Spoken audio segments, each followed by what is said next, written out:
How to unpick the toughest of fitness exam questions. Good morning, Neil and Hayley here from Parallel Coaching. And over the next 10-minute live training web class, we're going to unpick 3 mock questions. So we're going to look at a level 2 anatomy and physiology mock question, and we're going to get Hayley to unpick it. And we're going to give you a 4-step strategy to take that into your own revision and your own online or face-to-face exam. We'll also look at a level 3 anatomy mock question and then finish up with a level 3 nutrition. But ultimately, it doesn't really matter about the mock question we're going to show you. What I really want Hayley to unpick and demonstrate to you is a formula for exam day questions. So anything to add, Hayley, before we get going? Yeah, this formula I'm going to share honestly helps so much, not just because you can now unpick tough questions that you might have in your exam, but it also allows time and space to happen. And that's why we use this formula throughout whenever we're teaching how to unpick exam questions. So by slowing down and having a process to follow, it means that you actually read the question properly. And I would say most of the time when somebody is unsuccessful in their exam, it's because they've raced through it, they felt really panicky, the heart rate's up, and as a result, they almost see the question as they want to see it, and they end up not answering the question for what it is, and unfortunately getting it wrong. And we're going to remedy that today. I think also with mock questions is so many learners, they try to use mock questions as a way of revising, as opposed to practicing the type and style of questions that might come up on exam day. Because, you know, we've been teaching now for well over a decade, and mock questions very, very, very rarely come up in the final exam day paper. And, you know, as exams are moving online, we could pretty much make a very strong assumption that no mock question will appear in a final exam now. Yeah, because it can be randomized so easily now with online exams. But yeah, you cannot, it's not a stock of questions and then you know, oh, I've seen that one about insulin before, that must be the answer. It isn't the way, and a question has so many different ways it can be worded, which is why we've got to be really careful to read it exactly how it is. Yeah. And what I thought we'd do for these 3 mock questions is I saw you on a live training one-to-one with somebody the other day in the office, and it really made me think, and I thought, you know what, this would bring so much value to everybody else here on the web class and not just a one-to-one. So I listened in, and the person you were working with got so much from it. So if you could copy that same formula. Okay, so I'll bring the first mock question up on screen. I'm adding it now. There might be a little bit of delay your end. This is probably one of the first times in ages where we've not been in the same room recording. So exactly, it's quite nice though. I like being able to see it on screen as well. So so we're going to use the King's formula. Do you want me to go straight in then, Neil? Yeah, so I'll read the mock question, okay, and then before you go ahead and drop, not you, Hayley, but everyone else listening, but drop the correct answer in, because the process is what Hayley's going to teach you. So the mock question is, during inhalation, where does oxygen diffuse to from the alveoli? And then just like in your final exam, you'll have 4 possible answers. So we've got A, B, C, and D. So A is the trachea, B is the vena cava, B is the bronchioles, and then D is the capillaries. So Hayley, go ahead and teach us this formula to break down tough mock questions. Yes, and it's a 5-step formula. The 5-step formula is called the King's formula. And that's essentially King's because that's the acronym we use. So we start with KINGS, and that's what we're going to use. Before we even start it, we're going to undo something that Neil just did by literally not looking at those possible answers. So what I want you to do is to literally, like you can see I'm putting my hand up over the screen. You're going to do that over the answers so that you can only see the question. That's what I want you to do now that you're with us. Now, the first thing, now that we don't know what the possible questions are, now the reason why we do that with the sample answers, this A, B, C, and D, is so our brain doesn't jump ahead to the answers without reading the question properly. We just focus on the question. You can do the same in your exam and how it's structured. So first of all is K. K is keyword. So we're going to read the question and we're going to extract out the keywords from that question.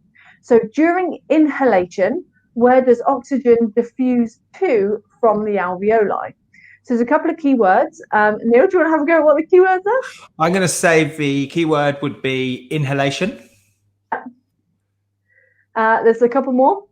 Okay. I want you to go ahead and put them in. It's Cool. I want you. So we got inhalation. We've also got diffuse. So oxygen diffused too. It's probably like a little cluster of keywords. Yep. And then from the alveoli. So you've got a couple of key points.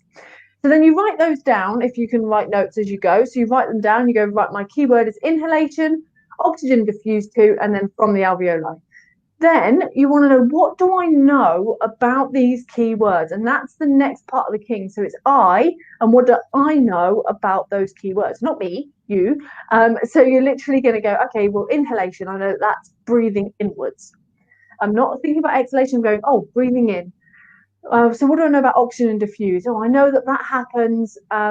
It's called gaseous exchange. I know it happens inside the alveoli. Okay, cool. So you kind of start brainstorming off each of those keywords. And then you go, oh, from the alveoli. All right, so I'm thinking about it being alveoli. What does that come in contact with? Maybe one of the blood vessels. So you're kind of like thinking about all the parts that you can draw upon all your knowledge that you have. So that's K. I can really see, jumping in, I can really see how this could slow down your mind and your thoughts running away with you in your exam, because most exams have got 40 questions and you've got a good hour and a half for most exams. So there's plenty of time to be doing this. Loads of time. And I think it just allows you time to work on that question and focus on what's important. Yeah. So that's the keyword is K, and then I is what do I know about that keyword, and then N is the necessity. So what does this question need you to know? So this is essentially you reading the question again. During inhalation, where does oxygen diffuse to from the alveoli? So you're just going, oh, it's inhalation. So I'm thinking about coming in and then it's diffusing from the alveoli out to one of these blood vessels that I said about is around it. That's what I'm thinking about. So I almost have this moment where I'm breaking it down inside of what it actually needs to know. So the I of like, what do I know about this is the big brainstorm.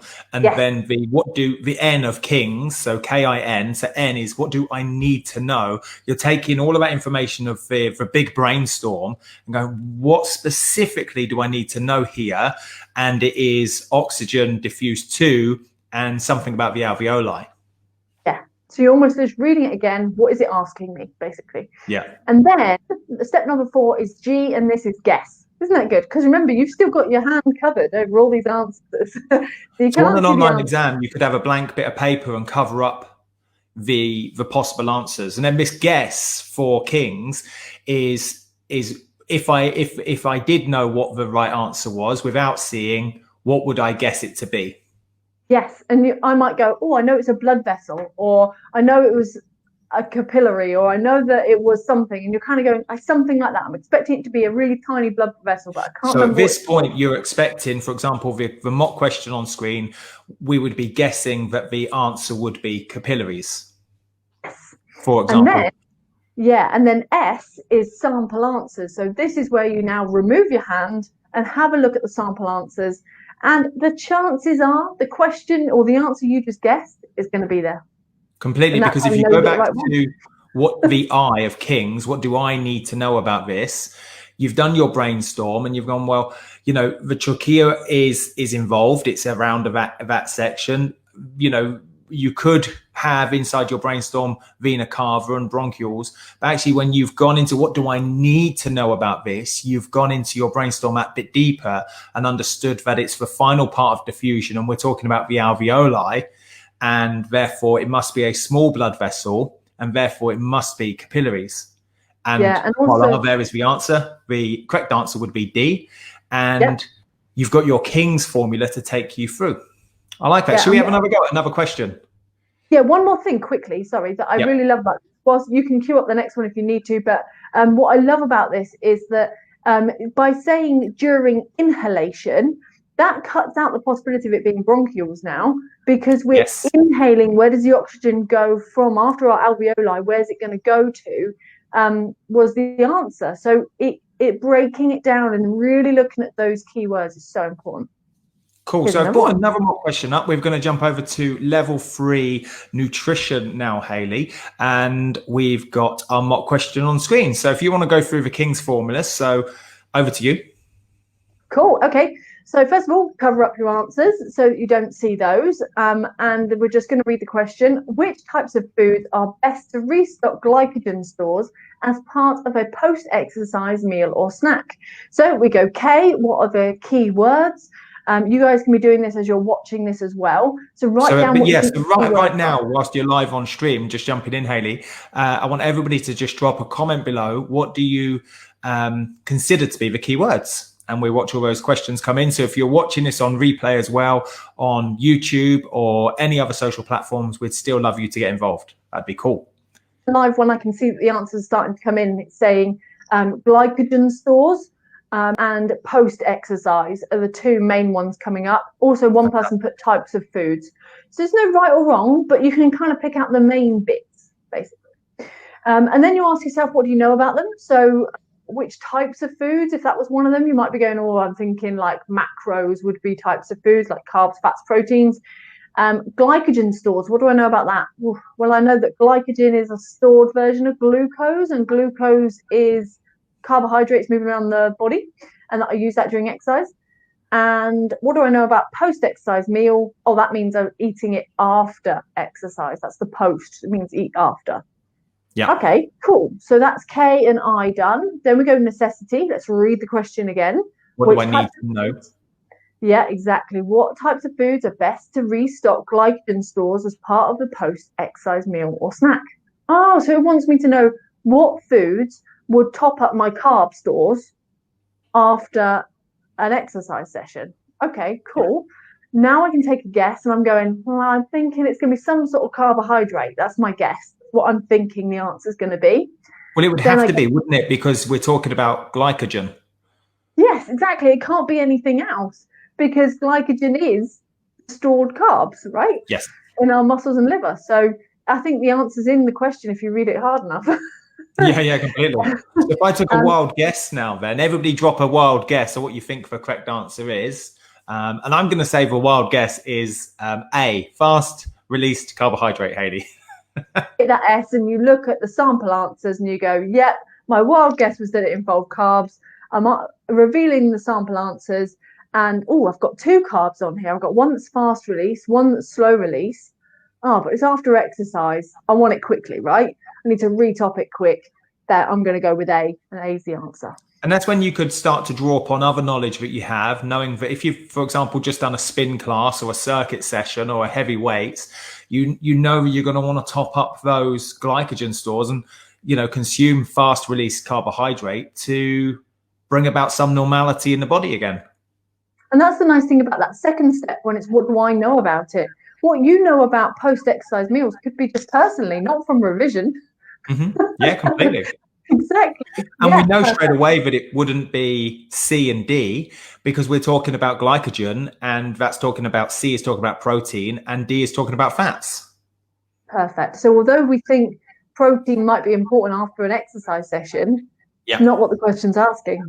Fantastic. And you know what? So many learners reach out, don't they? And it's usually, dare I say, really easily done, but silly mistakes where you've either misread the question. That's what I love about this formula. It allows you to slow down. And like you said a minute ago, the answer's in the question. It really is. But we see, if we rush it, we see the question for what we want to see it as. And then we go and select the answer for what we've perceived the question to be. Whereas if we use KINGS, King's formula, we are guaranteeing ourselves to have read and interpreted the question how it's meant to be for the exam. 100%. It's so important. Allows you to take your time and actually allows you to have the answer right there in front of you.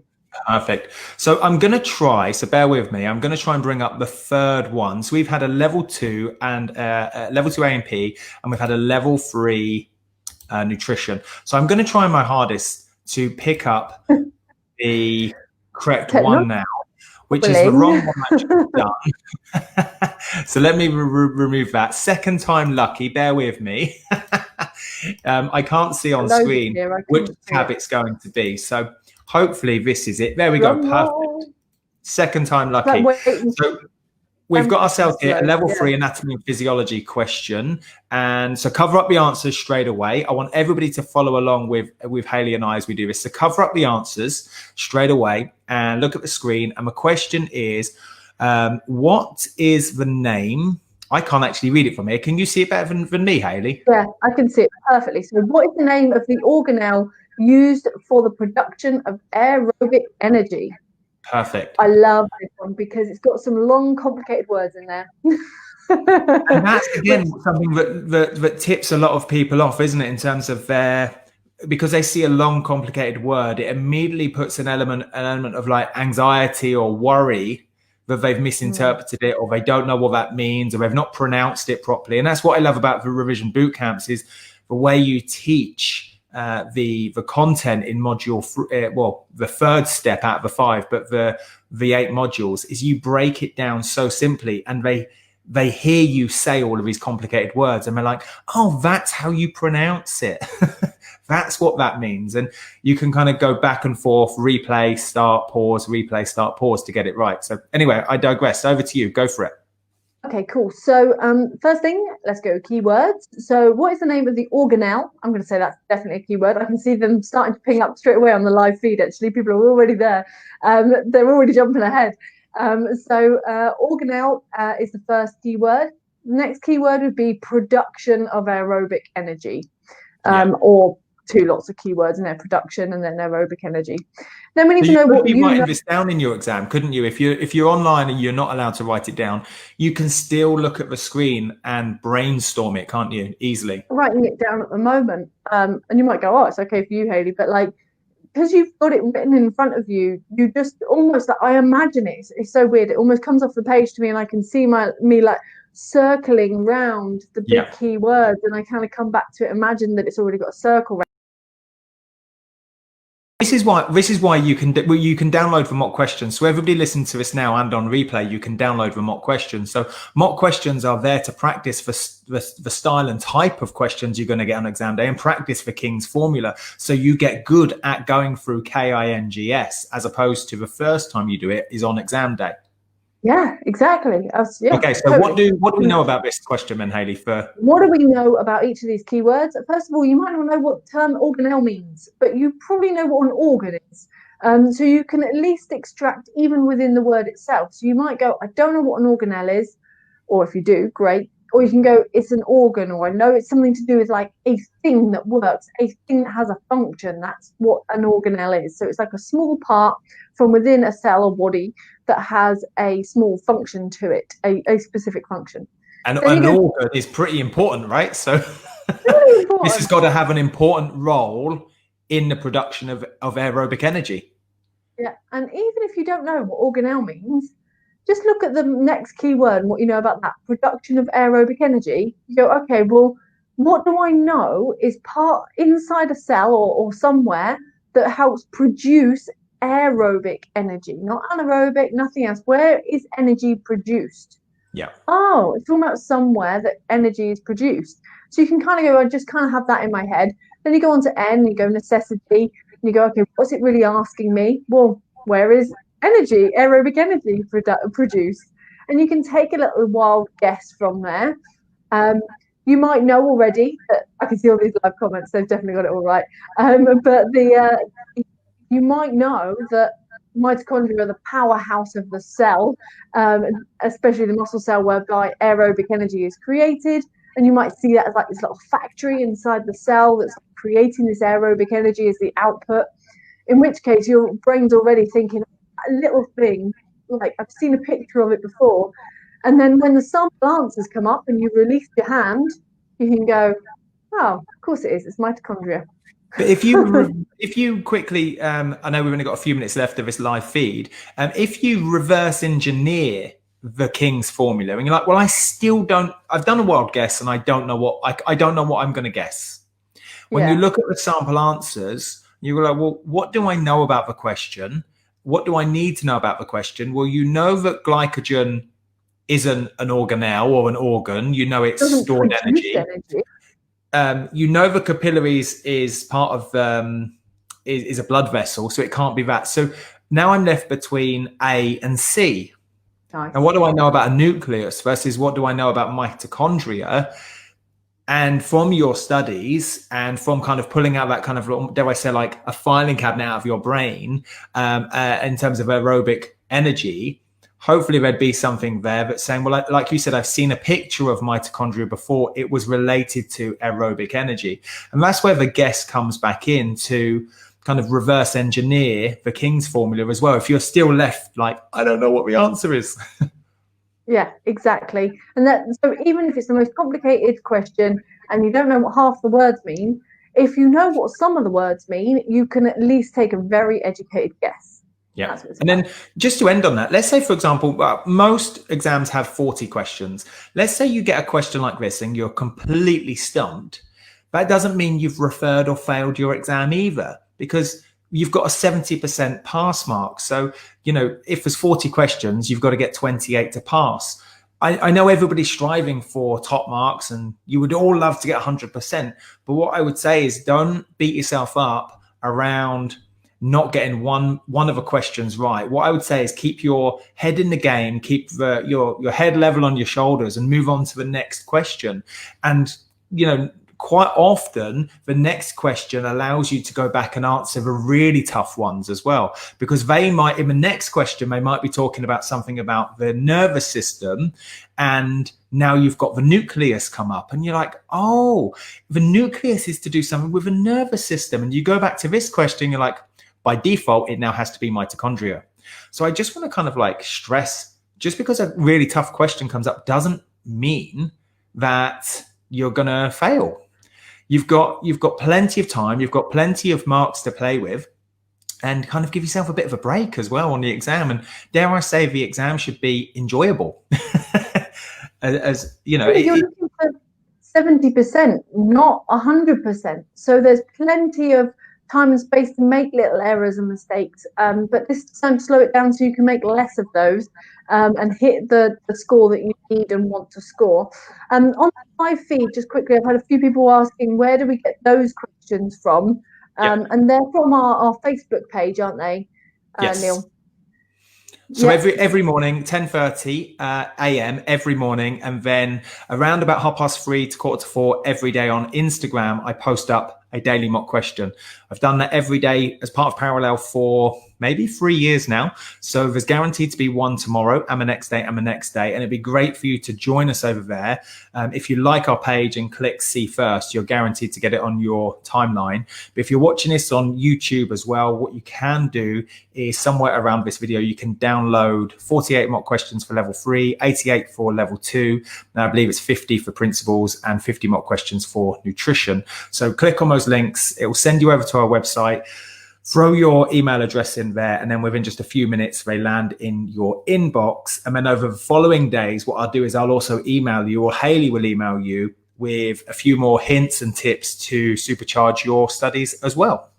Yeah, so you can download. Anything else to add, Hayley?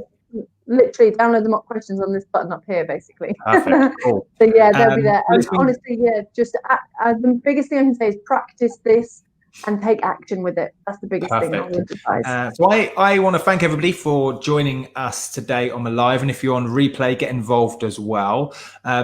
One final little plug, make sure you've hit subscribe or like on any of our social platforms where this goes on replay, because I really want to help as many people as possible, because the exam is tough enough to get through. And tackling the content and then tackling exam day practices, there's almost two different things there. So how to unpick tough exam questions, just go back, rinse and repeat this video as much as you need to, and you've got yourself a King's formula to play with.